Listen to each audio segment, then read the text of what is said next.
Sumisilip na yan si Presidente Duterte. O, ayan, oh. Kilala ko yung nasa background mo, Attorney Sal. Urong ka ng konti. Oops. Dalawa yan, nasa likod mo. Ano to? May ano ba to? Katatawag lang ni Presidente Duterte just before we started. Siguro 5 minutes ago. Sabi ko, magpuprograma ako. O ano, naka-decide na ba tayo?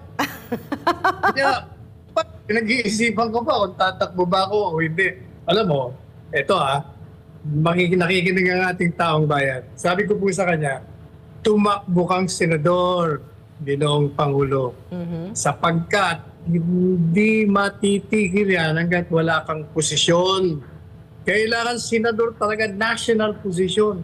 Para pag nandun ka sa Senado, mababantayan mo yung mga galaw ng mga kapwa mo senador sapagkat ikaw ay abogado, abogadong magaling.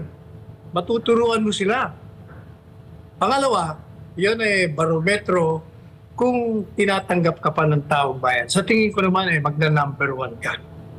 In fact, inumpisa na. Kagabi sa vlog ko, talagang ang daming, takbo na sir, takbo na si Presidente Duterte, sama kayong dalawa. Sabi ko, siya lang ang tatakbo. O diba? Inaabangan ng taong bayan kung tatakbo siya hanggang